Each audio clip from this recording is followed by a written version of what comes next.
Today, I have with us Sarah Leslie. Sarah is a seasoned professional dedicated to helping individuals upgrade their lives. With over 20 years of experience as a licensed clinical social worker, she has supported diverse populations from all walks of life.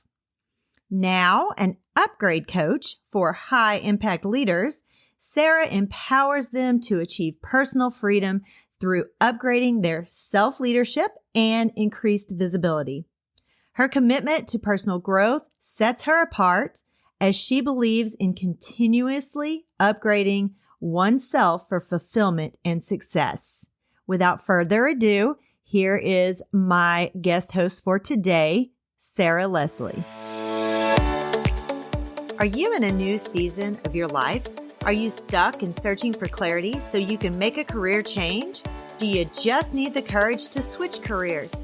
Are you ready to follow God's plan for your career? Welcome to Choose Your Next Yes. Hi, Kindred. I'm Mel, a career transition coach, mom of grown-ups, coffee lover, and God girl. I've had a lot of big life changes, and I haven't always been clear about God's plan for me. This led to stress and anxiety and a lack of clarity and courage to make a career move. I finally started listening to God's voice to find clarity and peace and stopped being scared to make a move and achieve my career transition goals. Now, my mission is to help you learn to listen to God's voice and know when to say yes to the career you've always wanted and no to everything else. Let me show you how to clarify your purpose and find courage to pursue your personal and professional goals in your midlife and beyond. Throw down your self-doubt, dust off your dreams, Kindred. It's time to reset and refine and reclaim the woman you once aspired to be.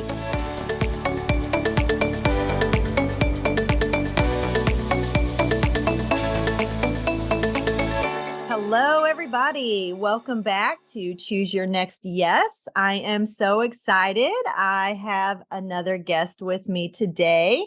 I have Sarah Leslie, and I'm super excited. We've got a little bit different spin on my normal content, and I'm super excited about this because she's going to bring a little bit different spin on things and really kind of vamp things up for us.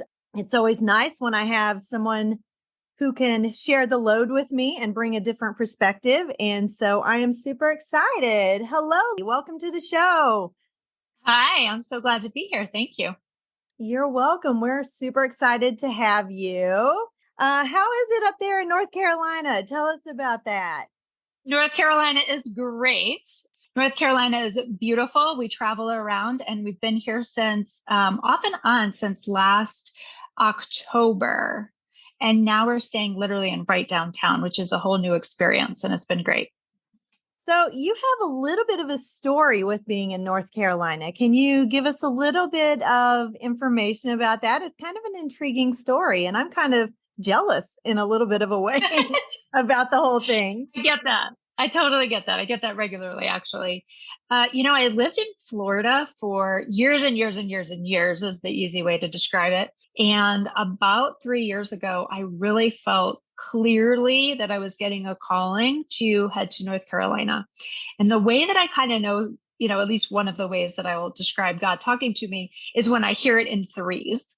And so I'd heard Asheville in threes, and I was like, okay, I guess I'm need to at least check this out. So I headed up that way, and in a very short period of time had reconnected to someone I had known in my past, and we're now married. And one of the things that both he and I had wanted to do for years is travel more around the country. And he very much wanted to travel in a camper van. So that was not exactly my first choice, but I was like, okay, cool. I'll try it out. Let's see what happens. And we ended up traveling around the US in the year of 2020 in a camper van for the first 6 months of our marriage. That's so awesome. I love it. Yeah, it's been quite an adventure. Carefree, enjoying your new life together. That is so awesome. I love it. Well, part of it is we're in our 40s, middle 40s, and we'd both been married before. And so we very much buy into the concept of, I forget exactly how the scripture refers to it, but buying back the time, right? That no time Mhm. is lost. And so while we had that feeling of like, man, why did it take so long for you and I to get connected? And we've always wanted this kind of relationship. And so we just decided we're going to do everything that we can and everything that we know to do to be able to get the time restored. And so going on the camper van journey for 6 months, let me tell you, it is an adventure and it is carefree. And it's also very much real life, right? And it's Mhm. real life in basically a studio apartment with another Right. human. So Exactly. we Yes. got into doing the internal work to be able to live well together. Well, kudos to you because I love camping and a week in a pull behind is plenty for me. So I don't know how you do it long term, but it's exciting and I love it. I love it. And you're getting close to moving on again, you said earlier. Yes. Yes. So we're in downtown until the end of August. And then we've got a couple of local places to visit family for September and then October and November. And then we're looking to head out someplace we haven't been before and probably flying. Awesome. That is so cool. Yeah. Well, good luck with that. I love it. Thank Good you. luck with everything. And I know God will take you exactly where you're supposed to be. And Absolutely. I gave Sarah. So I gave her a disclaimer earlier that I'm still fighting this cough. So if there's a lull, it's because I'm trying to get rid of a cough before I talk. So along with Sarah's story, I asked her earlier what her favorite bucket place list would be. And where did you say that would be? Right now, we're looking at Costa Rica. We Oh have my like God. several places on the bucket list of places I want to go. But right now, we're really seriously considering Costa Rica. That is so cool. I love it. I've never been there, of course, but I would love to visit someplace like that and just like be there for a while, check it out, get to explore. That's so wonderful. Yeah. So Yeah. is there a reason that you've chosen Costa Rica? Is it something to do with what you do or why are you thinking that's the place? So Troy and I had both had that place on our hearts for a while, Mhm. and a lot of people have given positive reviews about it. I would say primarily, one, it's warm. I desire to be someplace warm. Troy actually loves the cold, but he's willing to be someplace warm because I would prefer it for the months of December, January, February. Mhm. And we also just like the slower pace of life, which typically, some of those southern countries tend to have. So that's what we're Awesome. looking for. Great. So let's flip it a little bit and let's talk more about what you do and why you do it. So Yeah, what is your job? absolutely. What do you do? How do you connect with people? Yeah. So I'm a coach and I was a therapist for 20 years. And I just got to a point where I realized I'm not able to help people make the biggest shifts that I really want to help them to make. Mhm. And I knew that I had to make some personal shifts myself. And I got introduced to coaching in a whole new way. And I just fell in love with it. So now I call myself an upgrade coach. And I'm specifically working with high impact leaders who are ready to elevate their life to the next level. I have actually never heard that before. And okay, say it again. An impact. What'd you call it? So it's an upgrade coach. Upgrade coach. Got it. I'm going to write that down so I don't forget. Yeah. And it came Okay. about, right, because people were wanting to, when I first got started in coaching in the last 5 years, people were wanting to call me either a mindset coach or a life Mhm. coach. Mhm. And I'm like, yes, and not encompassing, right? I do this bigger thing where I really help people get into the paradigm, the worldview that they're living from. What I started to find definitely in therapy in the 20 years I was working with people, hearing all of their life stories. And then in the last several years here with coaching, I started realizing people are so conflicted internally. And so I started really Yes. assessing what am I doing that's different to help people really shift in a radical way. Mhm. And it's really to help them upgrade their standards of living. So a lot of times people get very used to living in a certain way, And Yes. I just call it like at a certain level or a certain plane, and oftentimes spin on various things, whether it's inside of their career or it's inside of their personal lives. And they just sort of get stuck into a rut for various reasons, right? Mhm. And so I was like, well, what is it that I'm really doing to help the people that I've worked with so far? And it really is this concept of upgrading. So Okay. it's upgrading your standards, right? Okay. Because most of the people that come to me are like, I want my marriage to be better. I want my income to be higher. I want my job to be different. Okay. More, those are the top ones. But then I was like, but really what's happening is I'm helping them to upgrade their thought process, their thinking, Yes. and ultimately their beliefs around what's possible for themselves and for themselves being here in the world. So it really is mindset more than anything. But yeah, It's like a deeper kind of mindset is what I yes, call it, right? yes. Because I'm getting Mhm. into the paradigm of how they live. Right. So can you tell us more about that or give us some examples, or you just take the lead on Sure. this? Okay, yeah. So uh, the way that I think about it, right, that's different from mindset alone, is that mindset really gets in and looks at your thoughts. And it doesn't, at least in my experience, when I've worked with people that would refer to themselves as mindset, they haven't actually gotten into the deeper parts of what do you believe you're here for? In other words, why are we all here on the planet? And Right. uniquely, what is your purpose here on the planet? Which for Exactly. me really gets into worldview, right? Which is kind of like the base that holds all of your beliefs together. So you can do mindset, which is like helping people reorient their perspective around work and about money and about relationships Mhm. and love. But if we're not really going into the deeper inner workings of the way that their beliefs are connected to each other, Mhm. then at some degree, you're going to come back to, I'm feeling stuck again, or I'm Mhm. feeling a spinning happening.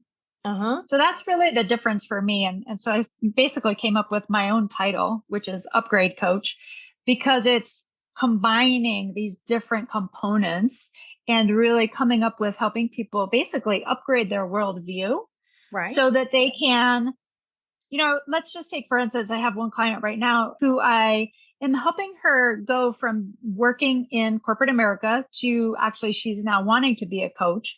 And so I'm helping her to shift into her own business. Mhm. And what comes up, right, is we have all these other parts of her life that she's like, oh, and I'm struggling in this area and I'm struggling in this area. And so it's what I've uncovered is that I can go into the very deep parts of this, the way that all of our beliefs are held together, and tweak things just a little bit about how she sees herself and what's possible for her Mhm. based on what she's learned about life, and tweak it in just a way that it actually aligns with what her true goals are. Yeah. So Perfect. if I didn't do that kind of work, Yes. and we were really just focusing even on individual beliefs, right? She wants to change her business, but I'm not actually addressing the way that she thinks more broadly. If I Mhm. just focused on the way she thought about money or the way she thought about business. Right. So this way she can translate into her eating habits, into the way she feels about her body, into the way she feels about love. She can translate what we're working on to impact all the areas of her life. And I think some of my ladies, they're searching for their purpose. They're trying to figure out next steps in life. And when I very first started, like I was really thinking more just their career. But as I have really started listening to my ladies a little on a deeper level, I realized it's not just their career. And I think some of them maybe, and even myself, you don't always think about like your experiences, your life experiences mold all of your thoughts, and everything is connected. And I've really started being very cognizant of the fact that my experiences as an educator, as a mom, as a wife, as an ex-wife, as a daughter, all of those things have shaped how I believe as a Christian. And sometimes it's really hard to know where you want to go because of all of those experiences. And that I think that's where we get a lot of our confusion from. So if you're thinking about my women, we're midlife women. we're empty nesters or getting ready to be empty nesters. And we're just searching for purpose and what our next steps are. We need clarity from God. What can you talk to my women about on that end of things? Yeah. So for me, it really does come back to the big picture, right? When we're talking about purpose and we're talking about next steps, instead of really looking at what's going on with someone right now, my first question to them, well, maybe not always my first question, but well, I guess actually it is my first question. On my consultation call, I'm always asking people, what is it that you want in the big picture?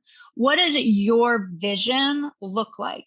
Now, admittedly, a lot of people aren't sure, which is totally fine. Correct. What I believe is that the vision is within you because I believe that we're born with it, right? We're created in that way that God gives us a vision. Some people maybe would call it a mission, a purpose, why we're here. So it's about helping people tap into that. And what I would say, certainly to your women with where they're at in their life, a lot of the times, the reason why people say, I don't know, when I ask them, what's your vision? It's because so much of those life experiences that you just listed off have caused the vision to go what I call just sort of underground. It's gone into hiding. Exactly. Right? And so and I agree with that. Totally. Yes. Because I think it is because, excuse me, all of those life experiences. And when you have children and when you get married and when you're starting life, you forget who you wanted to be. Like, I feel like we're much more clear when we're teenagers getting right out of high school and we're in that early 20s and stuff. I feel like we have a much better grasp on who we are or who we want to be than when we get to this stage, because maybe you've had kids, maybe you got married, maybe you had to take a job that you didn't want or go down a path that wasn't what you had planned. And now you're so confused and you're just conflicted and you don't know how to get back or reclaim that woman that you once wanted to be. Yes, absolutely. And that's exactly how it happens, like you just described. I believe that is literally how it happens. And so when you get to this age and you're thinking, well, what is it that I'm supposed to do with myself now? It can feel like sort of like a big black hole for some people, right? And it can feel scary. I found that people do a lot of things to actually prevent themselves from actually getting to this point, right? Whether it's various things in our relationships or in our careers where we end up prolonging maybe the amount of time that your kids live with you or the amount of time that you stay at your job because you're fearful of what's on the other side of retirement or shifting careers or the kids are no longer there. And I think that comes with building that really strong connection with God and really having that faith of a mustard seed and trusting him completely. And it's hard. It's hard as a human to do that because you don't know what's in the future. And you know, as humans, we worry about things. As moms, as women, we worry about things and we don't like not having control of stuff. And so it's definitely, you've got to have that trust with God to get you where you're supposed to be. Yeah. One of the shifts for me, as I heard you describe that I have found to be really helpful, both for myself and now with the current people that I'm working with in the last year or so, is to also consider it as having a lot of faith, right? And really even deeper than that, it's having an awareness of the concept of faith. Yes. Because it's really what I've learned in the recent years is it's more of a concept. When you think about faith, right, the belief in things unseen, for simplicity's sake, as far as a definition. So then we're always having faith in something. And so as you really study, for me, as I really studied, I'm always having faith, which you could also replace out for trust, in something. Then I started to get this awareness of like, okay, well, the times when I am worrying or the times when I am feeling anxious, I'm actually putting my faith in something other than God. Exactly. Which is such an eye opener to really sit with it. Right. Yeah.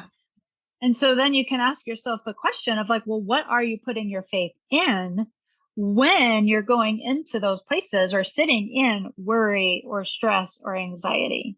And So then being how do able you, to reorient. right. And Good. how do you work through that with your clients? Like, how do you help them to like really get in that place of having that deep faith in God?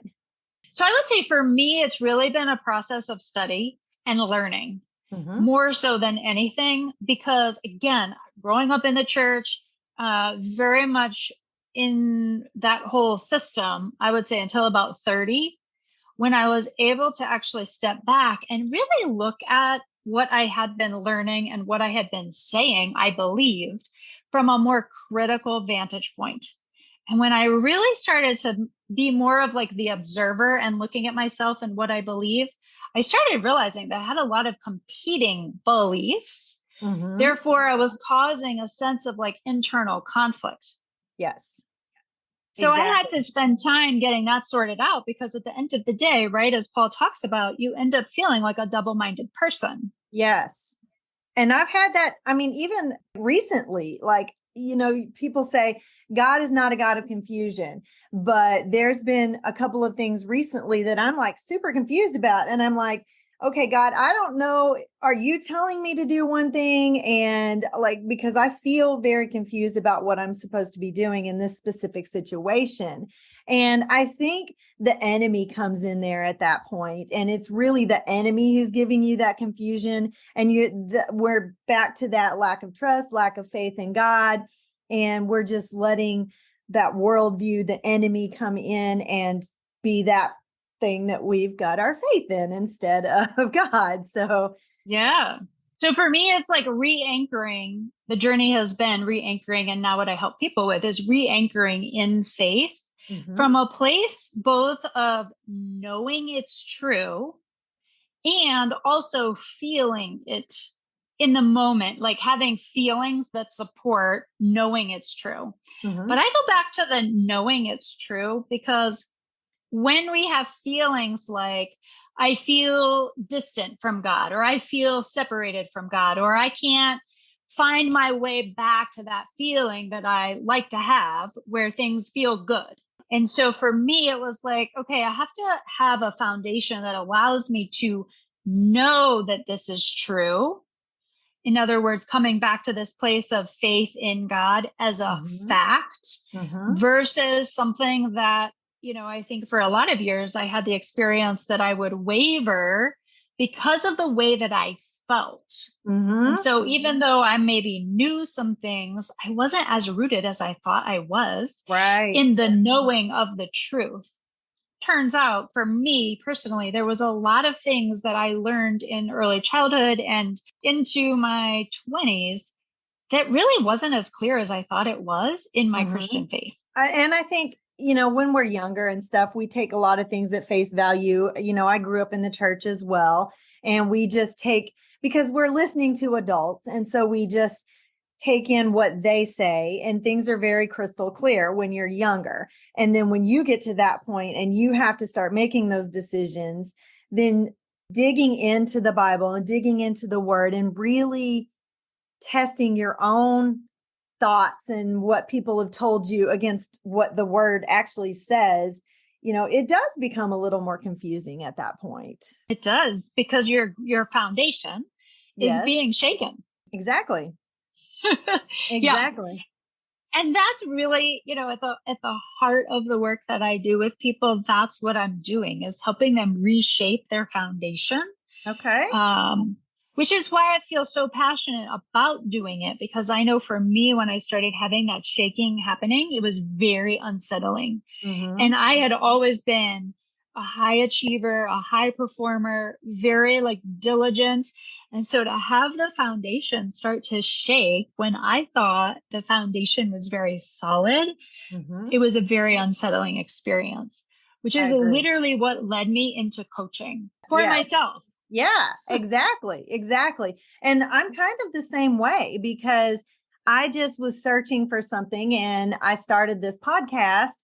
And as I've like really dug in, thinking about my women that I work with and that I coach, like I really had some self-discovery for myself. Things have really, my thought process, my thinking, my everything has been stretched and pushed. And I love that because I think God wants us to be in that place, and he wants us to really push each other's thinking and really do that rigorous, deep thought process growth. So I love when I get to talk to women like you who are very strong in their faith. They're very, in tune with God, and it makes it clear not only for my women, but also for me. Like I grow every time I have a guest on my show because I get so much more clear on things that he's saying. And, a while back when we were talking, and I can't remember, I think you were saying this at the very beginning, he shows you things in threes. That's also my number, is threes, because usually it's the third time before I realize, hey, this message is for you. I love that also. Definitely. I hope you enjoyed the first half of my guest host, Sarah Leslie. I would like to invite you back on Friday to hear part 2 of the interview with Sarah and hear the rest of her amazing wisdom and the information that she has to share with you. I'll see you back here on Friday.